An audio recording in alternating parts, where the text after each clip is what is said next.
I'm good. I can always see him running.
Call to order the Tuesday, October 20th, 2020 regular meeting of the Huron City Schools Board of Education. Randy, will you call the roll, please?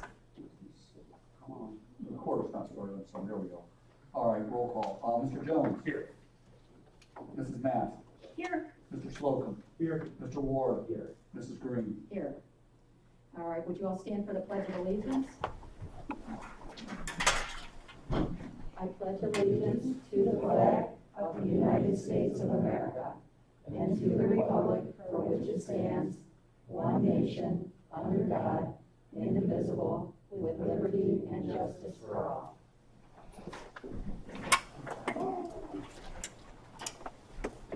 Okay.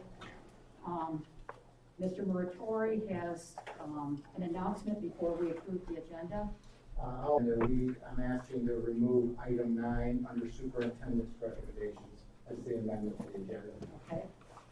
Can we have an approval, a motion for approval with the amended recommendation? So moved. Thank you, Paul. And a second? Second. Okay. Randy, call the roll. Mr. Ward. Yes. Mr. Slocum. Yes. Mrs. Mast. Yes. Mrs. Green. Yes. Okay, next we need an approval for the minutes of the last meeting. I have a motion. I'll make a motion to approve minutes from the last meeting. Thank you, John. A second? Second, Paul? Jody? Mr. Jones? Yes. Mr. Slocum? Yes. Mr. Ward? Yes. Mrs. Mast? Yes. Mrs. Green? Yes. Okay, we're at number 4, audience and community participation. I want to just start off by saying, we welcome your comments. We're going to limit community participation to 30 minutes, which there aren't that many people here. I don't think it'll take that long. But each individual will get 5 minutes if they need it. And I just ask that you state your name and address at the beginning of your comments. And remember that everything's being recorded. So if someone would like to start. Okay, Mary. I'm Mary James. I'm at 310 Portland Drive in Huron. And I am the co-president of the Huron Education Association. And I emailed all of you earlier today with the statement I wanted to share because it had to be able to have access to. So the Huron Education Association would like to share with you the result of a survey regarding a possible change in the status of the Huron City Schools Restart Plan. We all want to return to normal and see our students face-to-face every day. However, we want when the spread of the virus can be better controlled and contained. According to local, state, and national COVID cases of infection, which drives community spread, as well as a significant surge in hospitalizations are increasing at an alarming rate. This is attributable to people retreating indoors as the temperatures get colder, as well as full student populations returning to school. I have a link there as a resource.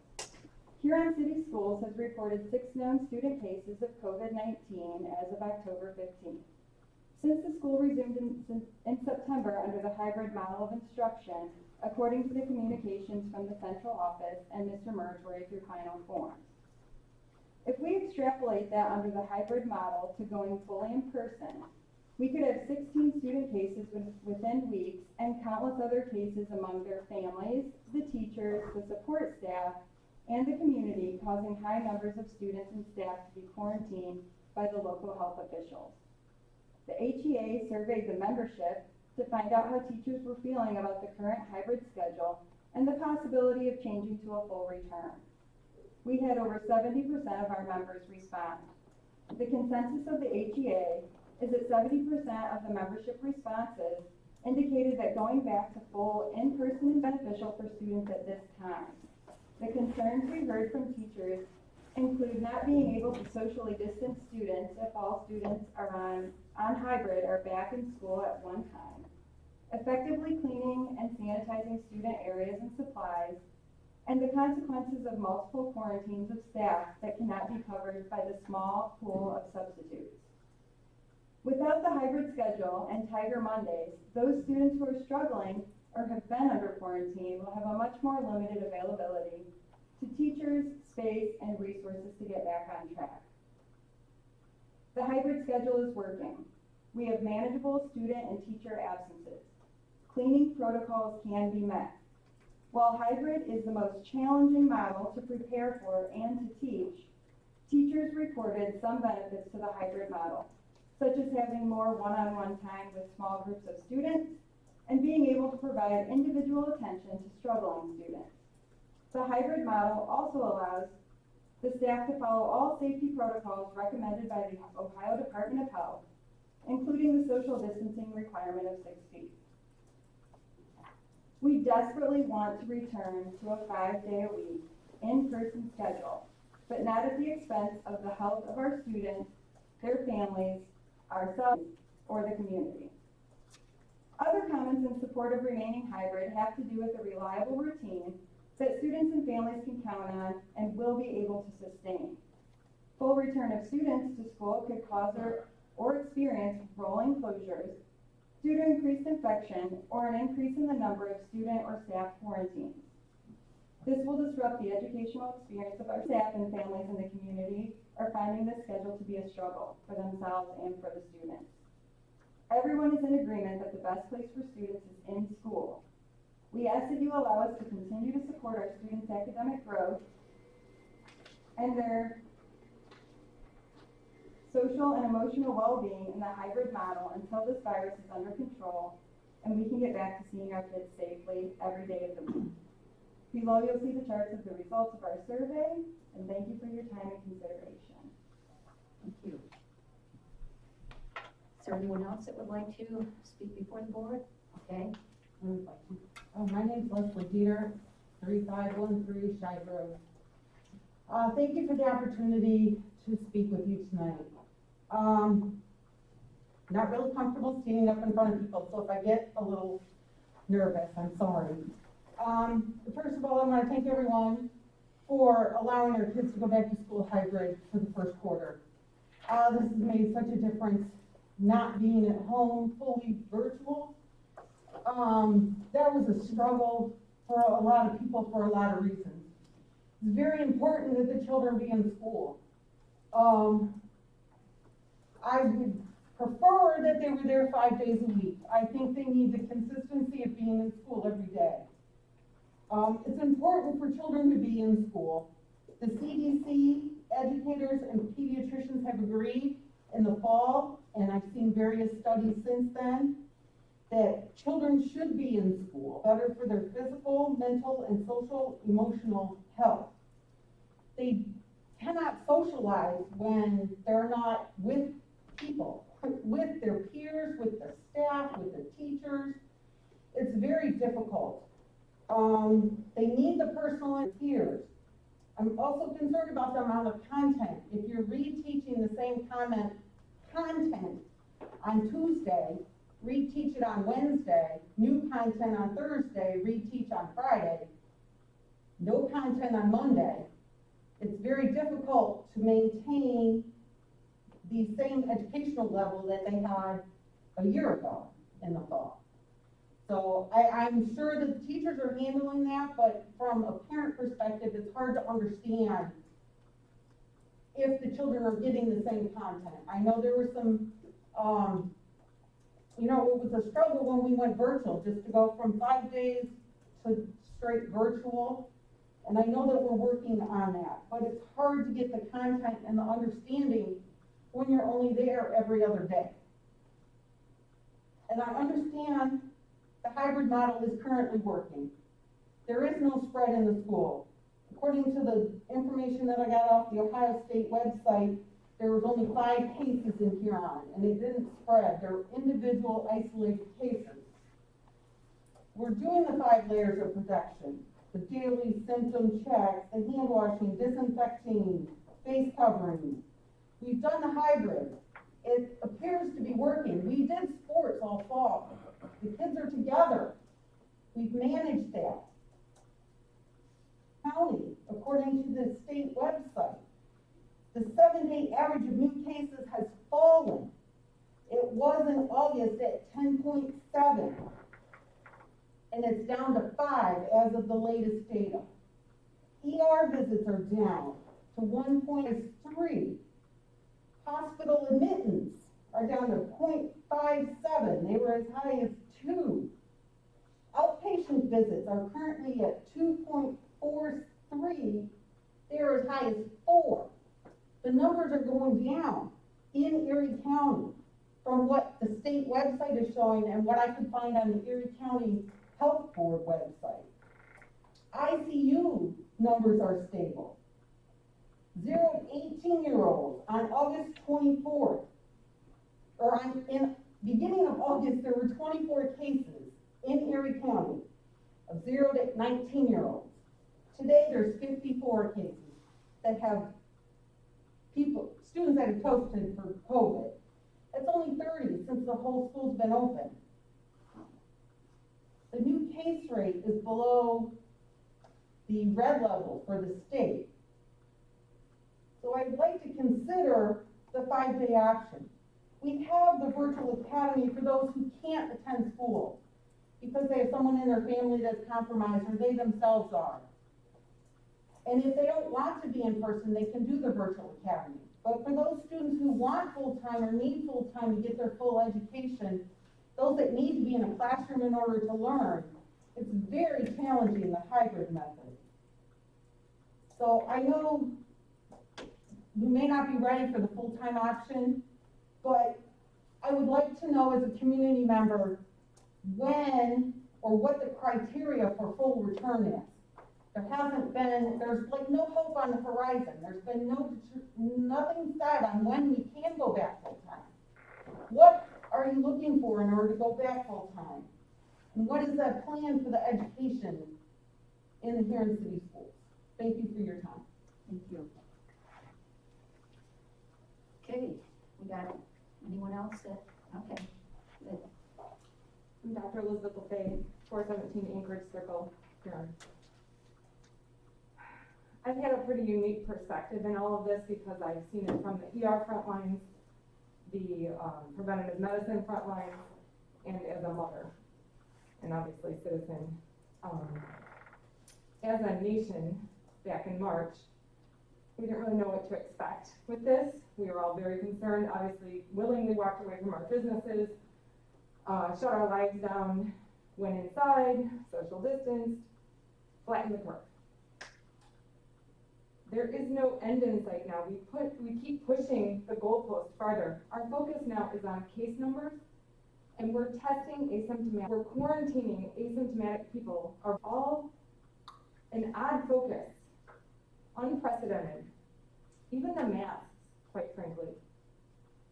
And I'm imploring you, as leaders in our community, you have the power at the local level to not use the OH or solely rely on the input from the Erie County Health Department. If you can critically think about this as the global health of the community and the kids and the teachers and everyone involved, instead of focusing on a handful of positive cases in Huron school, most of those kids were asymptomatic. There were harsh quarantines around those children. We now know something called the IFR, which is the infection fatality rate of this virus, is right on point with the flu. We know that the transmissibility of it is right on point with the flu. That was updated information from the WHO meeting October 5th. I can get you all kinds of resources. We don't act like this in the flu season. We don't wear masks. We don't quarantine. We don't send kids home who have been around kids who are asymptomatic. I'm asking you to just apply some critical thinking here and maybe even consider putting it back on the agenda, or at least determining our own endpoint here, or at the very least considering more input than just relying on that system. My understanding was that when we went to red, we would not consider this, and we're not even at red. Now we're talking about this because we have a threat of going to red, and we are in the red because of case spread in the community, and those cases are positive tests. A test that has a 5 to 30% false positivity rate.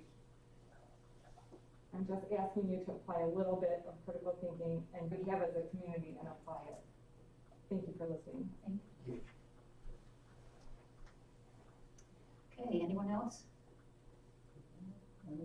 Hi, Hi. my name is Tina Wilson, I'm at 829 Strawbridge. I guess I'm taking this at a different point because it doesn't sound like we're going to do 5 days. I have 2 children, they're 15 and 12, and 2 boys. 15-year-old's doing okay, 12-year-old not so much. Don't think he should be. I'm a little bit upset because there's not many resources for him, and I work. So I'm very busy, and he has nobody at home. So I guess my movement would be help these children. They need more resources than what they're given. The teachers are busy, so I don't know what we're able to do for these kids in addition to what they currently have if we don't move to 5 days a week. They need more interaction. So that's kind of where I'm at right now. All right. Thank you. Anyone else like to speak? No? Thank you all so much. I appreciate the 2 varying, obviously, concerns, both are valid, and we've had multiple emails from people in the community, which I appreciate sharing their points of view as well. And it, for everybody that thinks, you know, we shouldn't come back. There's people that think that we should come back 5 days. I don't know, all the other Erie County schools at this point are going back 5 days. Don't know what that'll show, you know, over the first few weeks or whatever, but, at this point, just because, you know, we looked at the, trends, not just statewide, but Erie County going up, we just decided to hold it off for the, you know, the current, time, but, you know, we'll closely monitor that and hope that, everybody feels comfortable, you know, at some point here. Don't know what the holidays will bring. That's always a little bit more likely for a spike, but, you know, we'll keep watching the data is all I can tell you. Okay, so we'll go to the treasurer's report, Randy. All right. Couple things, donations for the month were a little over $2,000. Half of that so was to the Sandy Lunch Fund, and then was Terry Whitaker, and you want to give that connection. Let me give you our Finance 101 lessons real quick here tonight. I got a captive audience, I'm going to use it, so. Just for, if you can see this, a line chart. Okay, this is just our state aid since 2013, and you can see it's essentially varied between 2 million, 2.5 million over that time frame. State aid's not going. There's no expectation of state aid that is going to go any more than we received in the past. In fact, you know, in the last 2 years, of course, because of COVID, we're showing this decrease. This is important. We start talking about one bucket to go to, and that's is local. Right? The state's not going to help us out. There's no funding model that helps out a district like ours. We've got relatively high valuations. Second piece of this is a graph of our schools, we call the Route 2 corridor, or at least our neighbor schools. This is the spending per pupil. Not sure why. And you can see of all these districts, we are below the state average per pupil spending and the lowest in the area. So it's kind of, when we start talking about spending in the community, start talking about levy, just recognize by our own peer standards, we're not overspending. I guess we're the kind of message that we are below the state average on that. I just wanted to show you those two charts that our state funding is essentially flat. We expect it to stay that way, and our spending per pupil, I think a couple of years ago, the same chart was pushed more toward the middle, as our peers have moved past us. We've had additional resources, so that's really what they want to show you tonight. Any questions on those comments? This important message, and that'll be an important message when we start talking about, you know, whether we go to ballot in May or not. It's, you know, kind of look, folks, I think we're doing well with what we have, but something's going to have to give at some point in time. A couple things on the financial side. Let me pull up my report. At the end of September, we had a cash balance of $7.4 million. You can see our investments, we're not getting hardly anything on investments. I think I got less than $3,000 in interest on $5 or $6 million in last month. They're just not paying anything right now, and we expect that. We're probably a quarter of the interest that we did last year at this time. Let me zoom this up a little bit. The top part is the revenue. You'll see that our general fund revenue, we've gotten approximately 39% normal. We get a big tax check in the spring, a big tax check in the fall, and our unrestricted state aid is the other big one, and we're 25% through the school year. We receive 25% of our state foundation money. On the spending side, we're at 25% of our total spending. Again, 25% of the year, we're right about where we expected to be at this time. The only thing I'm looking at and concerned about is, you know, what the purchase services, those numbers, that is a real, we're a little off, I don't know if that's real or just timing at this point. And purchase services is our third biggest spending area. The biggest part of that is special education. The second biggest piece of that is open enrollment community school transfers. And we've seen an increase in community school transfers, number of kids who are attending, virtual schools outside of ours.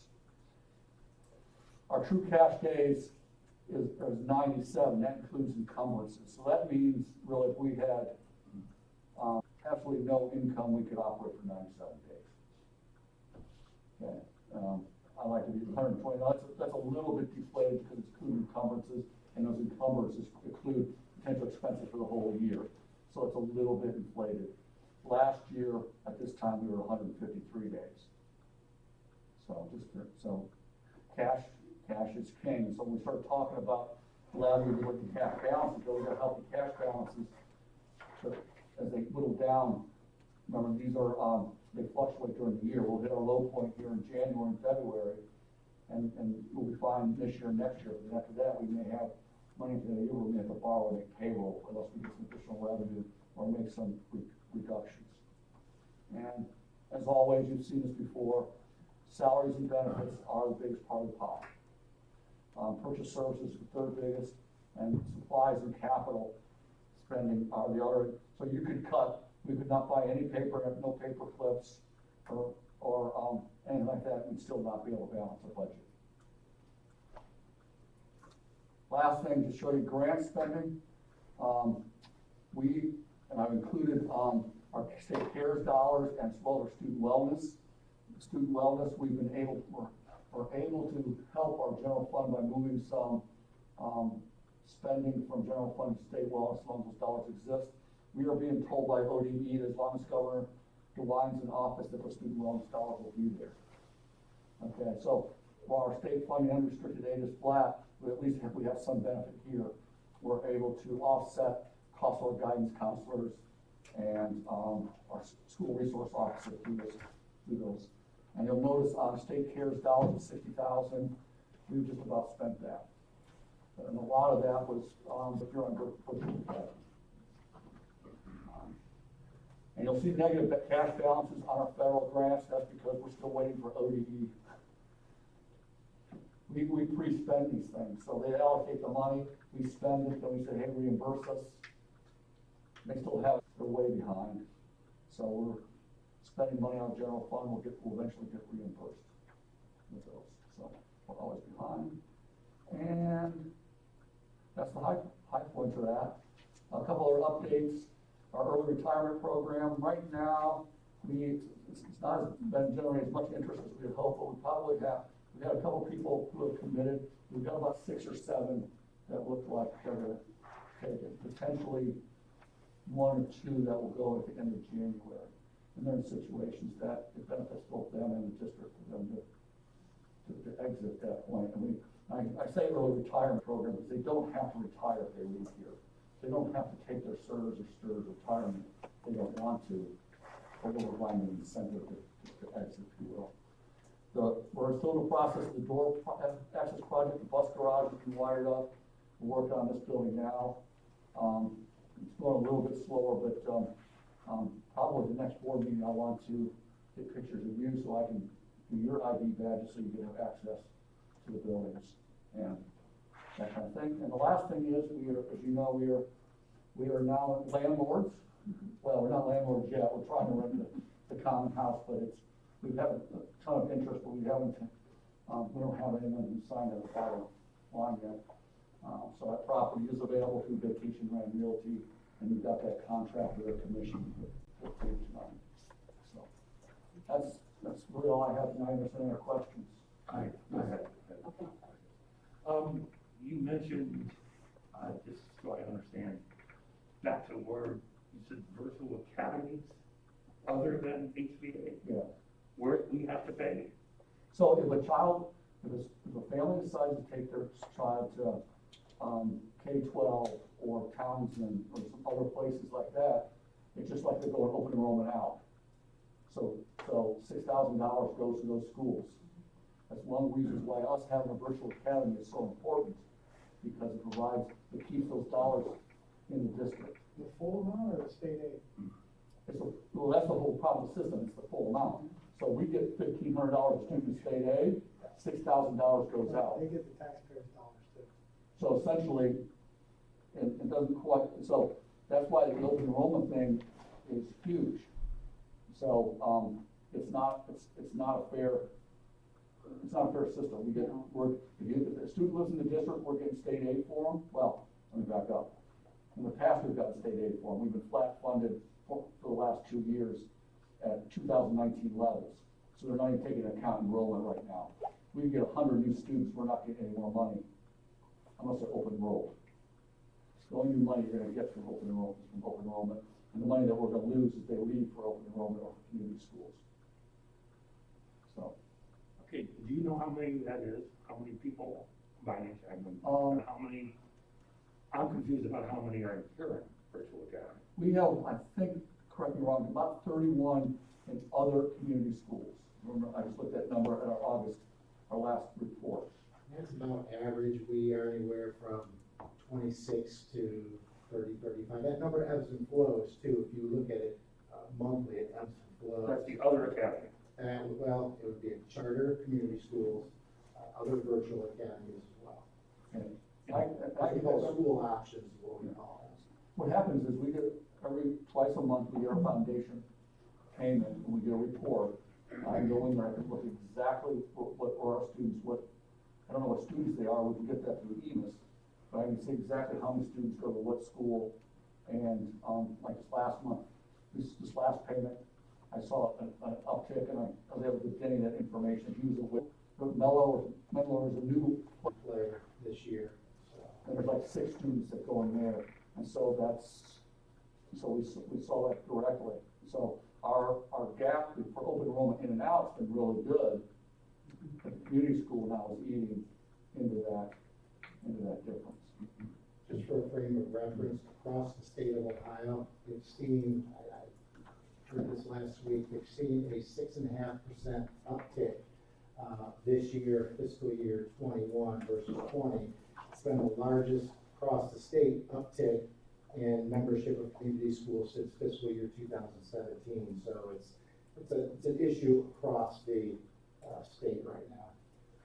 And how many are in HVA? I'm sorry? How many are in HVA? Are we 152? Ish, yeah. 152. So that's important, because those students are potentially 150 students that could have left us. Thank you. Good question. All right, any other questions? That's it for my report then. All right.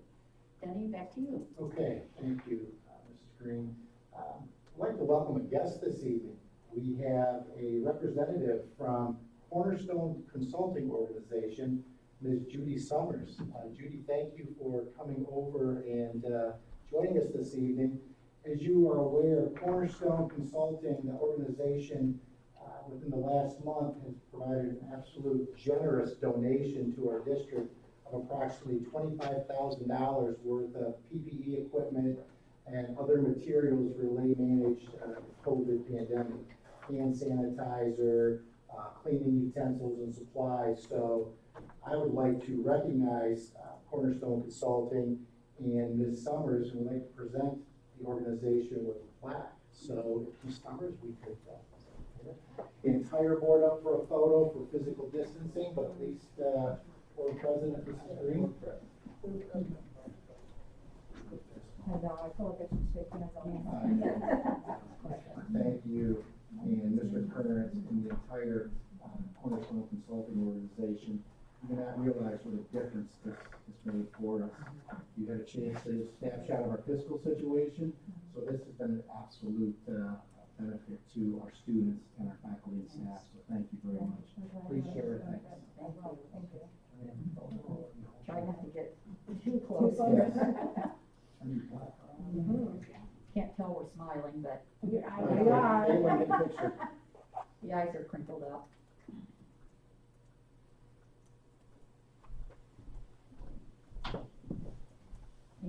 so much. Thank you. Thank you very much. Please thank Mr. Sherman and the entire I team. will. It's been a long donation.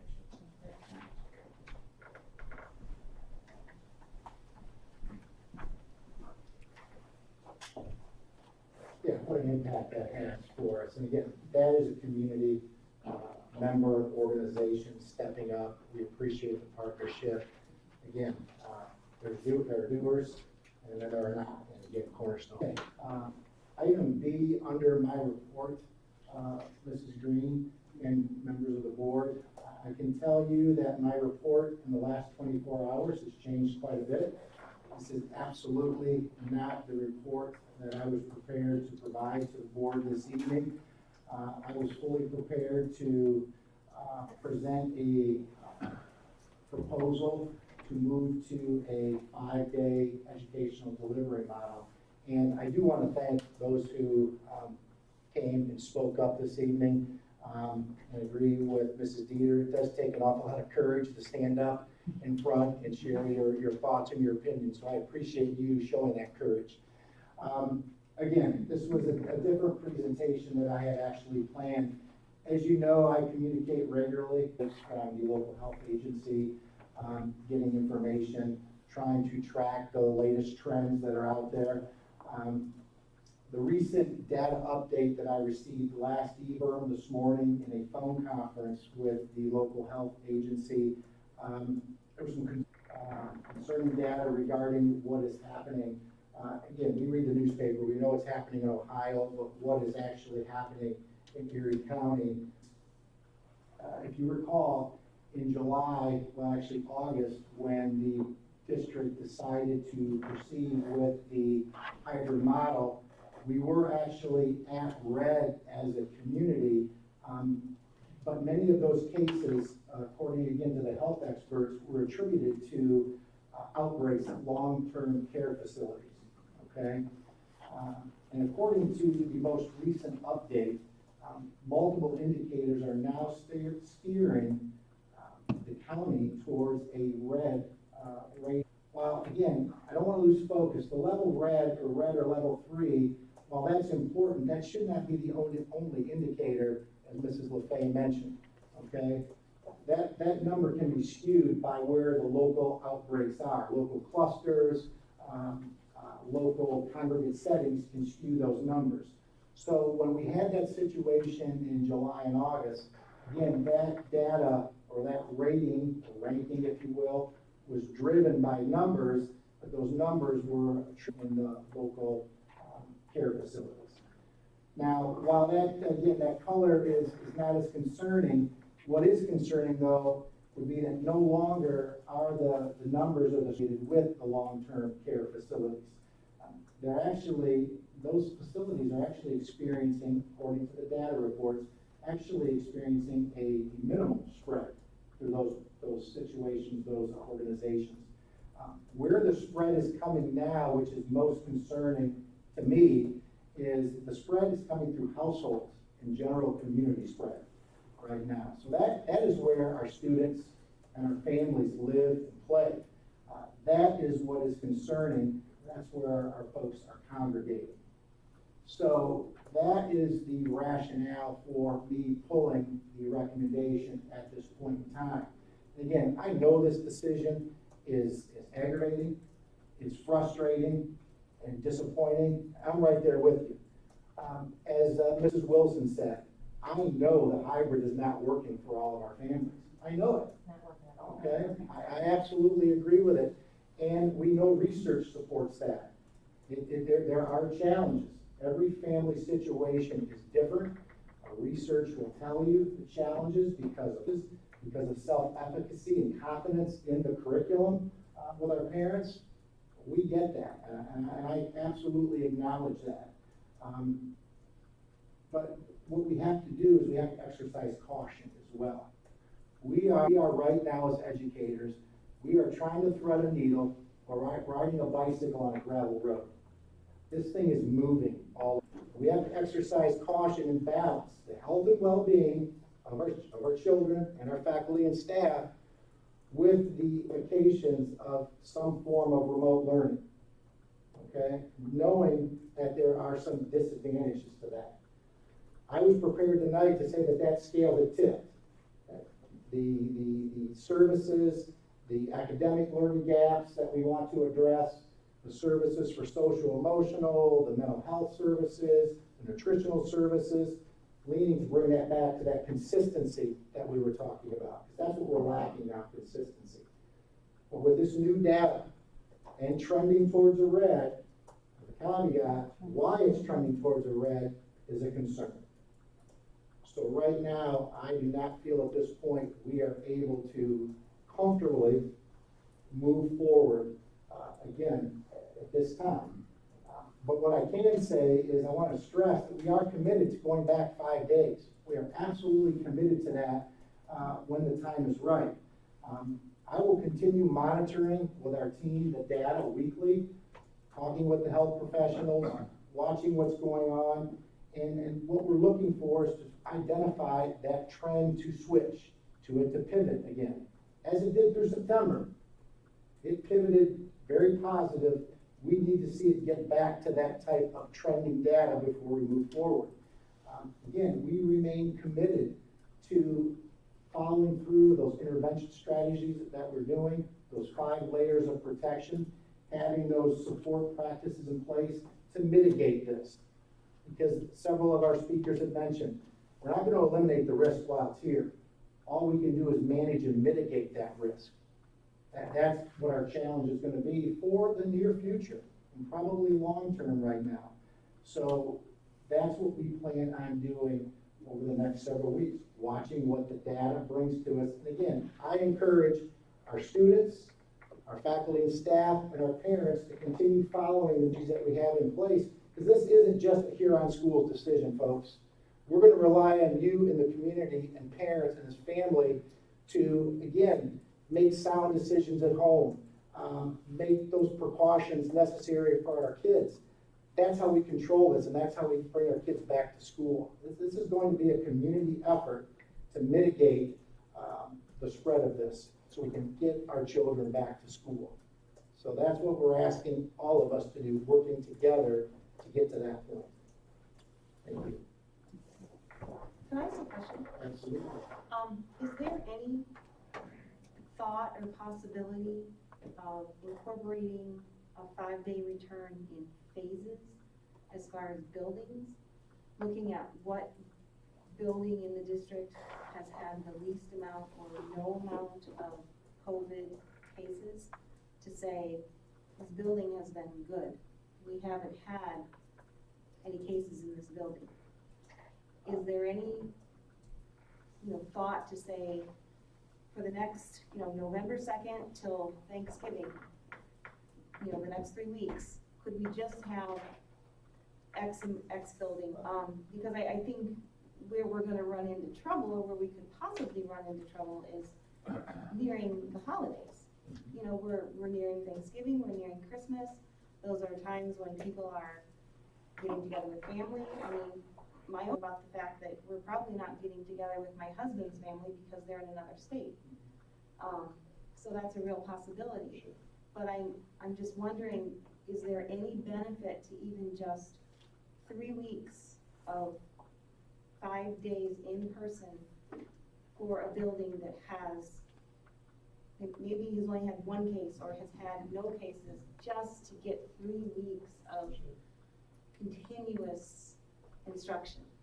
The problem is not having COVID cases in our district. That is not the problem. We've had 6 cases, confirmed cases, since August 31st. That's pretty good. And not one of those cases can be attributed to any activity or event associated with school. So that's not the problem. It absolutely is not. It's what's happening around us that raises the red flag to this point. And again, I circle back to the reason why, looking behind the level 3 potential red. Again, we're not there yet. So I say that cautiously. It says we're trending that way, but may or may not get there. Another thing I don't want to do is leave this perception that once we hit a certain color, we do this or that. That's not even recommended by the health department, because there's a story behind those numbers. The story behind the numbers that were shared, or the information that was shared, was where we're seeing the spread. It's from the households, it's generating from the households, from just general community. So they're having a difficult time even contact tracing this. When they are contact tracing it, according to the experts here, the epidemiologists, people are saying, I don't even know where it could have possibly been. I wasn't at this, or I wasn't at that location. So that's where the challenges are coming from outside of the school. So circling back to your question, it's not a school issue. We don't have an issue in our schools right now. So it's not picking this building or that building because they're not having issues. No one is doing a better job than the other, I should say. Well, I guess it just, I understand what you're saying, but I guess it boggles my mind a little bit to think if it's not an issue with our school and it's an issue with the community spread, I just have a hard time with that. I'm sorry, I have a hard time with that because I think we've done such a great job with our schools. We've done a wonderful job, and there are kids who are loving this hybrid. They're loving it. They think it's great, but he's struggling. And my concern is, are we going to get that back? Are we going to be able to bring these kids back up to grade level, to where they need to be? And is there, I guess, there were the majority of us on this board that kind of went against the recommendation when we went to hybrid. And we were in red, and we're not in red, but people are saying we're going to red, but we're not there. And I feel like we're just kind of holding our breath and waiting, and while we're doing that, are we losing valuable time? Are we losing valuable time for our kids? These are the things that go through my head, and I just, As we talked this morning, when Yeah. I talked to you this morning, and you were, extremely, as we talked this morning. Yeah, there's gonna be a negative impact. Research says when there's inconsistency, there are disparities in academics and disparities in learning. It's gonna perpetuate learning gaps, especially for our vulnerable children. That's research-based. We're seeing that's a tough decision we have as decision makers right now. This is the hard part. This is where we earn our chops right now, okay? We've got what's happening around us. It's happening in our community. It is spreading in certain areas. Numbers are up. It's up locally. Again, that's a reality we have to face. And again, measuring what we're going to do, how we're going to manage this, and still manage the academic, the social, the emotional, the mental needs of our children.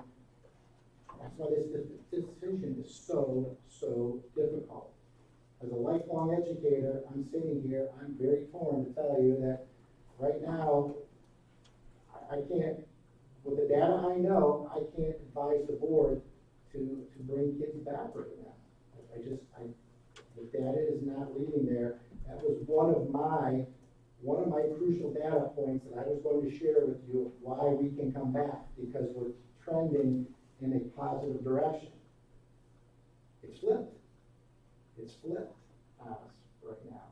is this the data that we get from the health department and the hospital?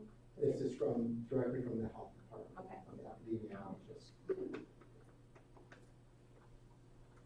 All right, thank you, I appreciate it. You're absolutely welcome. Great questions. Great questions. And again, I know it's difficult to make sense of this. It goes against everything we do as advocates for children.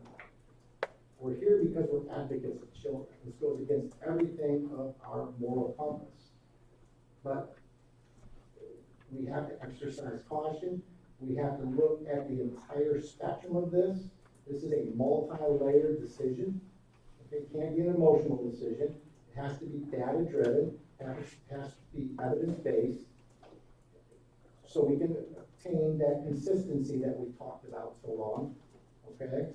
So that's what how we approach this. Would it be to forward the board the epidemiologist's information?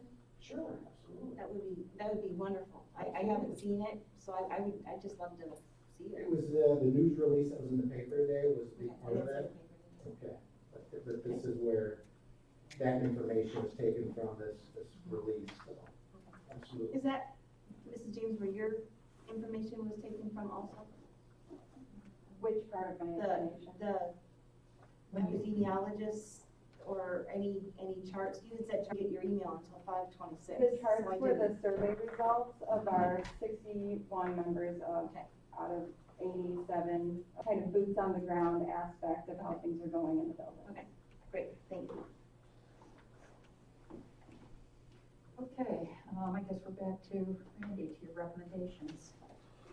I hate following these discussions, right? I know. Actually, my stuff looks a lot shinier, I think. I actually like the financial stuff when we, so like, one of the financial reports you have in there, the treasury report, but hits on the highlights, our cash summary for the month, disbursement summary, and, cash flow analysis. If there's any questions on them, I'm just gonna keep moving.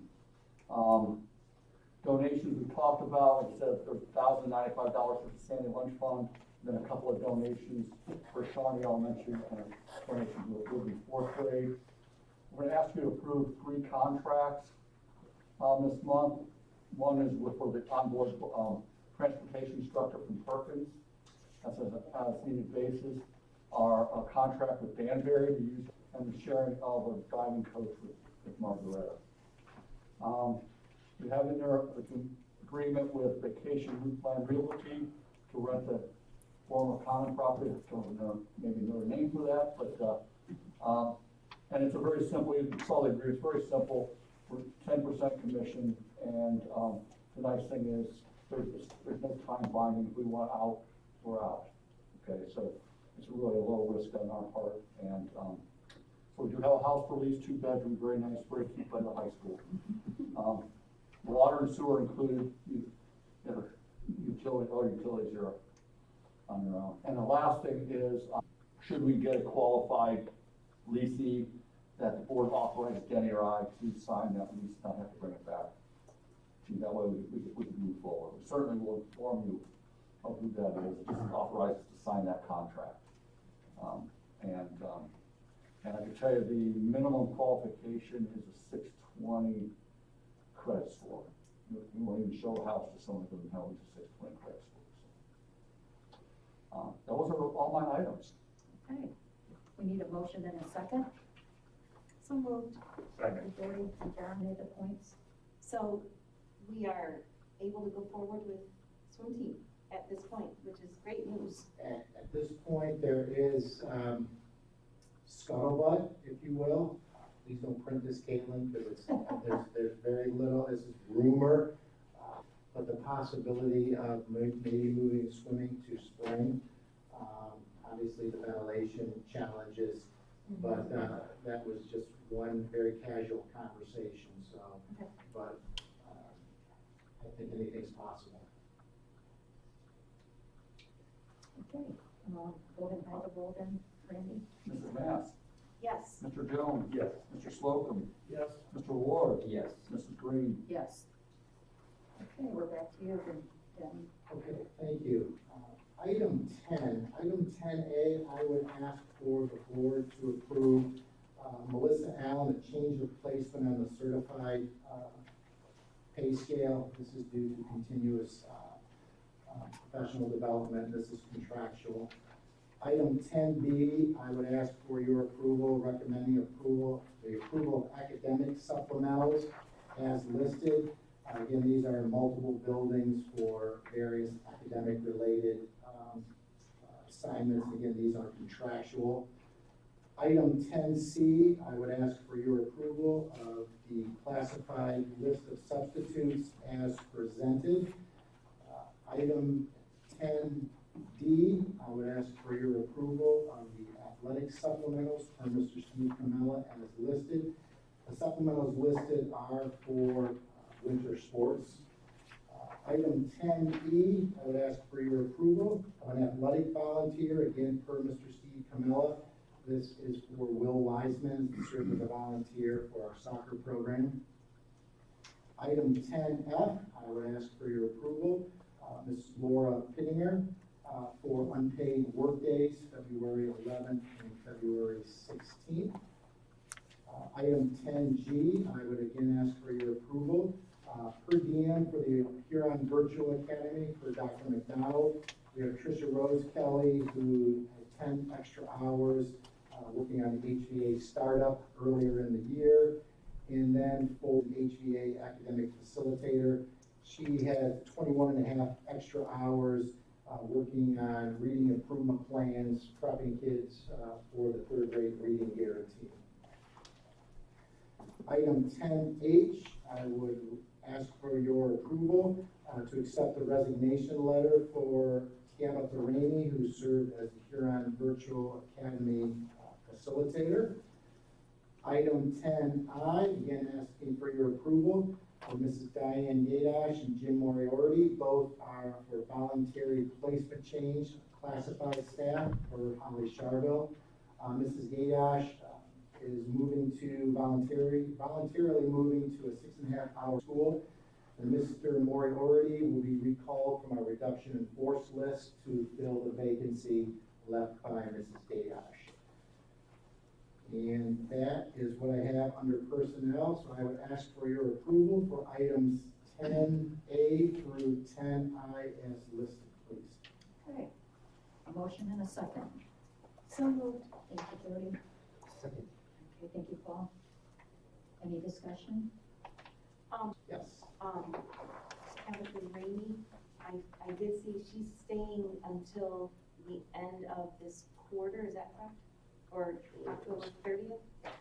Okay, so that's not, that position hasn't been vacated and there's nobody facilitating, that's correct? Correct. Okay, Position has been posted. right, I did see that, but I just wanted to make sure that she's still here. Yes, yes. Okay, She's still doing her teaching duties and she is on Yeah. okay, thank you.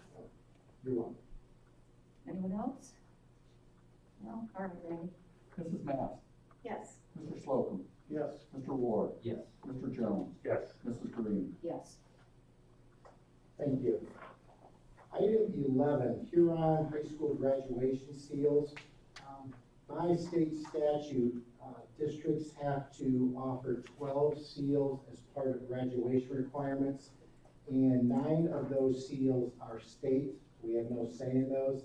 And then we have to develop 3 local. Students will need to complete 2 of the seals or earn 2 of the seals, 1 local and 1 state. Dr. McDonald and Mr. Lamb and the high school team worked on creating 3 local seals. That would be the Fine and Performing Arts seal, the Community Service seal. And again, these will be 2 seals will be required as part of the graduation for your high school graduation. So I would ask for your approval of the 3 local seals as presented. Okay. Need a motion and a second. I'll make a motion. Thank you, John. I'll second. Thanks, Paul. All right, Randy. Mr. Jones, Yes. Mrs. Mast, Yes. Mr. Slocum, Yes. Mr. Ward, Yes. Mrs. Green. Yes. Thank you. We ask for your approval to approve the handbook from North Point. They supervise several of our students in various programs that we have, and to discipline those children or to do something related to school for their staff if they're on their facility, their campus, they ask that we recognize and adopt their handbook. So I would ask for your approval recognizing the North Point ESC handbook. Motion and a second. So moved. Jody and Paul. Okay, Randy. Mrs. Mast, Yes. Mr. Slocum, Yes. Mr. Ward, Yes. Mr. Jones, Yes. Mrs. Green. Yes. Okay, thank you. The final item that I have this evening, Policy Review Committee met, Mr. Slocum, 2-3 weeks ago, and we had a list of policy recommendations submitted to us through the Ohio School Boards Association. And And the majority of these policies have to do with changes to Title IX. On August 6th, the U.S. Department of Education had made several protocol changes for Title IX. They updated the definition for sexual harassment. They outlined protocols and procedures that now are mandated when investigating a sexual harassment complaint. And then also provides more protections for the respondent or the perpetrator when sexual harassment complaint is made. So the committee went through those. They aligned the policies to address Huron City Schools with our compliance officers, et cetera.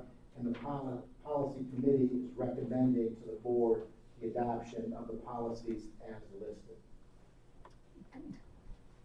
Mr. Slocum, did I cover everything? Yeah, absolutely. Okay, motion and a second? So moved. Second. Thank you. All right, Randy? Mrs. Mast? Ward? Yes. Mr. Slocum? Yes. Mrs. Green? Yes. Item 14 is mine, indirectly. The Huron Public Library Board of Trustees has recommended that we reappoint Robert Codewar. And as you may know, the school district is their fiscal agent, and that's why we actually have a say in this. So, All right, we need a motion and a second, please. I'll motion. That's a second. John and then Paul. All right, call the roll, please. Mr. Jones? Yes. Mrs. Mast? Yes. Mr. Slocum? Yes. Mr. Ward? Yes. Mrs. Green? Yes. All right, we are at our board committee reports, and anyone want to go, have anything to share? I do. Yeah. There's something very exciting to share. Okay. I had the pleasure of meeting Denise Zilski and Belinda, speaking with us, right, Belinda? And your daughter, and we had eight students from Shawnee at Quarry Hill Orchard for the official crunch for the apple crunch for the state of Ohio. And so we filmed it, we took a picture of it, and then Haley Paluto, who is promoting it, actually featured Huron City Schools and those kids on the Facebook Live crunch. Oh, good. So it was neat. It was fun to see the kids be able to get out and go do this. It was a gorgeous day. So I was very appreciative that the school allowed the kids to come and participate, and it was really cool. So I enjoyed it, and thank you, Denise, for organizing. It was wonderful. It was a pleasure. It really was. To see all the kids' smiling faces, even though it was 8, you know, it was a And great we know day. they're smiling behind their masks. They were. They definitely were. And they loved to crunch. Yes, So. and Luann Mashari led the Ohio Apples Are Good cheer, and they Yes. all followed. It was very good. It was a fun day. Glad there's a little bit of normalcy left for the kids. It's very important. Anybody else have? I have a couple of reports from a curriculum perspective. I conferred with Dr. McDonald and the Huron Virtual Academy after, we passed a contract with schools DLP. It is not going very well with our approximately 150 students. From a sports perspective, we're winding down a very successful fall season, and success is redefined amidst the pandemic. We're talking about students having a positive experience and not getting sick. That's the main point about athletics at this point. I'm really glad they were able to still have, even though it was somewhat amended, the way they stand on the sidelines and the masks and with their helmets and all of that, it was still possible to go forward, and really Still proud of all going, of our right? Still teams. going. Yep, for a lot of them, yeah. Yeah. Just starting now. Okay, did either of you have any meetings with your groups or? Okay, it breaks my heart to say this, but Hobie's going back to 5 days. I know. at the beginning of November, and obviously they cover 3 counties, Erie, Huron, and Ottawa. That's the first 3 letters of what EHOBE stands for, Erie, Huron, Ottawa Vocational Education. And, you know, Huron County and Ottawa counties have been a little less at risk than Erie County, and so, they're going back, and, you know, it's obviously they've been hybrid. On the days that they're there, they're in their program area, so they're welding and cutting hair and, working on carpentry things and, you know, whatever. And then the days that they were home, they were doing their, online classes, so, they're starting back, and, I'm glad for them, and, you know, like I said, we'll just keep an eye on how everything's proceeding, and it's not how we wanted tonight to be, but, I'm glad for them, so. Okay, our next, under new business, we don't have an executive session, do we? Not that I was aware of, okay. We're November 17th. I have something for the business. Okay. The workshop? No, I didn't. Oh, okay.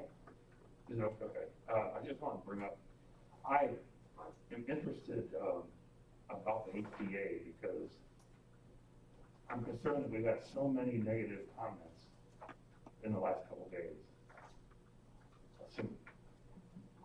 A number of parents, not 150, not a huge number, but a number of parents that I believe everybody's gotten. It's just to me. Hearing that it's going very well, but then there's emails that we get that it's not going so well. So have we done any, or could we do some type of survey or questionnaire or something just to kind of put us at ease that the Huron Meat Coordinator is actually functioning? Because I'm sorry, I have some doubts. I have no facts other than what I've been reading. And I would just feel more comfortable if I knew that they were getting the education they're going to provide and that they ask or that they need, and that it's a positive experience and that it's working. So I don't know if Are you referring to the students that are totally online, or are you referring to? No, this is referring to the Huron Virtual Academy. Okay, all right. You should have gotten the same Yes, group of but emails that I did. most of the emails that I got that were especially in support of going back 5 days were concerned about the 3 days that their children were doing online, that they were having a hard time. Okay, there are several that say much more than that, and are specifically Huron Virtual Academy. Okay, so. And like I said, not a high number if we have 150, so I'm not saying it's it.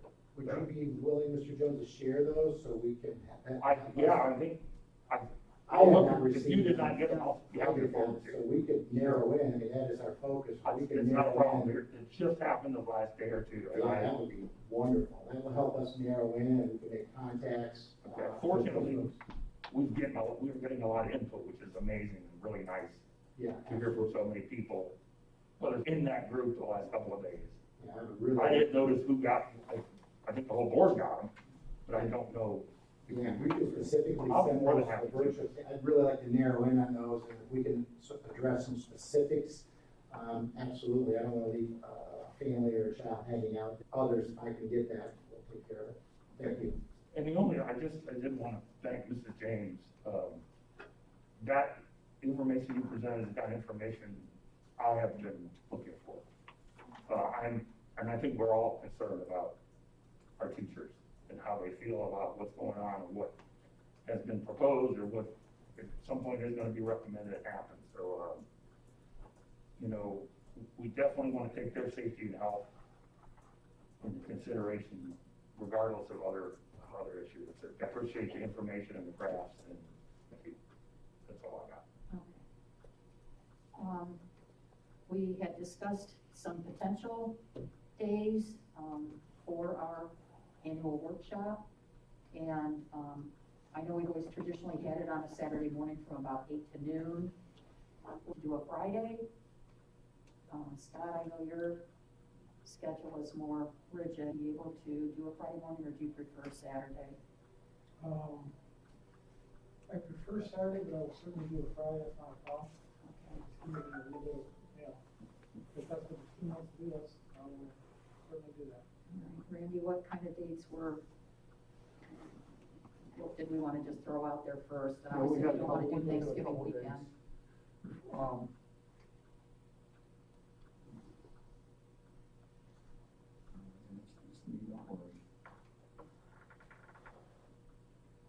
We had talked about potentially, our next board meeting is November 17th. We talked about either that Friday first for Thanksgiving, or, am I correct, we talked about either December 4th or 5th. Fifth will not work. Fifth will not work. Yeah, yes. I will lose, the challenge that I lose Saturdays through December. When I get my son, and it will be. I'm out of town on the 20th, in November, right? Yeah. Yeah, I'm out of town from the week, the 20th to 25th. Okay, so the 20th and 21st don't work for you, Scott. How about December 4th, Friday, 5th does not work for Denny. And really, state Saturdays in December don't work for Denny, is that correct? So, what are the two Fridays then? So the 4th and the 11th. What do you guys think? December 4th or December 11th? Mhm. I can schedule it, Either there's no one. notice.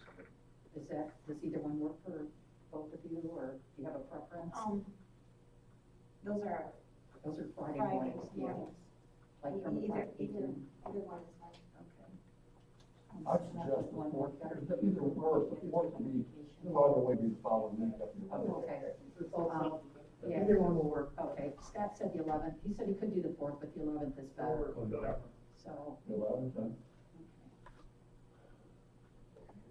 So part of that work session, that is, your meeting, certainly Denny and I have, I will tell you from the financial side, that'll be a crucial meeting in terms of levy discussion, because if we decide to move forward, there will be a resolution of necessity at the board meeting the next week. So I will have that block of time, but other than that, we want to entertain agenda items that you would like to have discussed. And that's, when do we want those agenda items, Denny? Out, just allow us to put the agenda together, so if we could say, what did we say, December 4th or 11th? 11th. So we could say by Thanksgiving, like that Friday, November 20th? Okay. So if any of you have anything specific you'd like to see on the agenda, I'll try to let Denny or Randy know by Thanksgiving weekend. So November 27th then? No, November 20th, Right before. Oh, week before Thanksgiving. then, excuse me, I'm sorry, November, yeah, whatever you guys need, I'll make sure you have what you need. What time are we talking about this workshop? Usually we do 7:30 breakfast, and we'll start at 8 o'clock. That's good. 6 a.m. I'm okay with that. I'm pretty demanding today. We in school that day? We are, yes, I imagine. Yeah, half. So, is agenda items by the 20th, is that too early, or do you want another week? That gives us a month. Yeah, 11:20, now, obviously, it's your meeting, and you can't really tell you what you, the agenda's a strong suggestion, so. Okay, so at this point, December 11th, which is a Friday morning, here in the board office, 7:30, breakfast, 8 o'clock to start the meeting, okay? Okay. All right, good. Sure. Okay. Our next regular meeting is November 17th. Right. All right, so I guess we just need a motion to adjourn, So moved. okay? Ready for the roll? Mrs. Mast, Yes. Mr. Ward, Yes. Mr. Slocum, Yes. Mr. Jones.